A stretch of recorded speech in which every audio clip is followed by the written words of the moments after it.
All right, so there is an election going down in South Korea right now. Now, hopefully, if you watch this channel, you already know who Moon Jae-in is. That is the current president of South Korea. You know, he was well known for essentially trying to reunite, or not reunite necessarily, but to bring peace between the two Koreas. That was Moon Jae-in's goal. He worked at that. But you can only serve one 5-year term as president in South Korea. And so his term is about to be up, and there's about to be an election to replace him.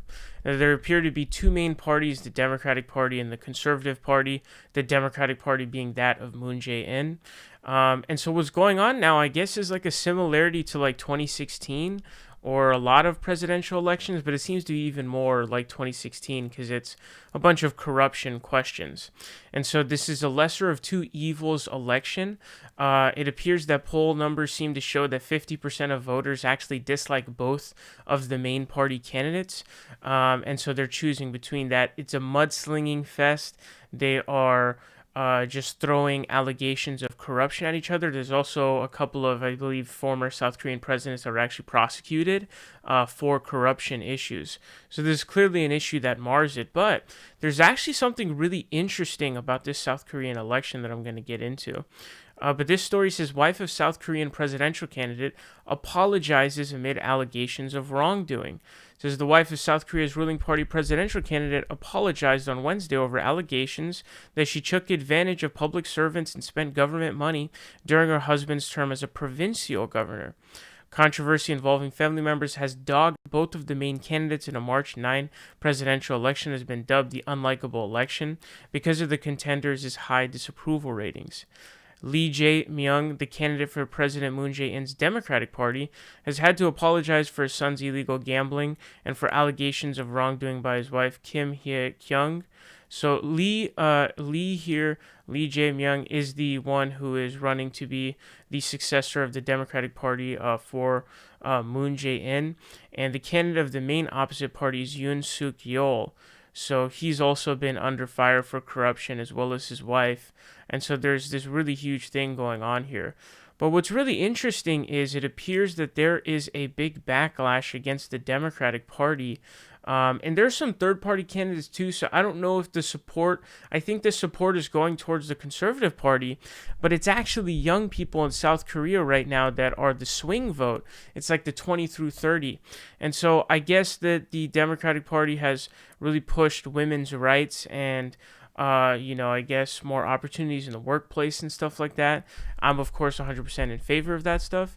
But I guess the claim made by these young males is essentially it's easier or it's some kind of reverse racism, like reverse discrimination. And so I guess they are also pissed about living costs and how real estate is so expensive in South Korea. And so they are completely straight up just revolting against Moon Jae-in's Democratic Party and voting for either the conservative opposition party or voting for one of the third parties. So this is an instance where we see that young people are the swing vote. So they're literally the swing vote, and I guess they're pissed off about the moves that the party has tried to make in trying to bring gender equality. I think that, I don't know the specific deets about, gender equality in South Korea, but I would imagine, based off of what I've seen, it's not the best. And so, in pretty much any country, there is a need to bridge that gap, obviously, for, closing the wage gap and making sure there's ample opportunity and there's no discrimination and things of that nature in the workplace. There's a lot of that. And so South Korea is obviously going to be no different than every other country on that front. But you hear in a lot of Asian countries about a lot of sexism and things of that nature that go on all throughout society. So, I'm definitely curious if there are any South Koreans who are watching the video who can give even like a further of a breakdown.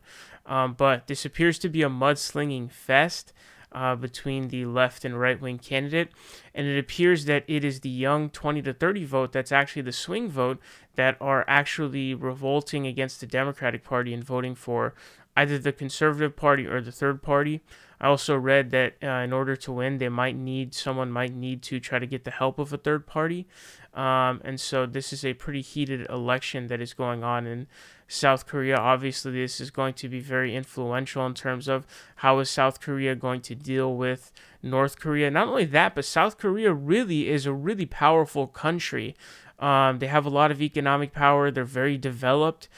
They're extremely powerful in that way. That's how I determine power. I personally don't look at a country and look at their military arsenal or their population and deem their power.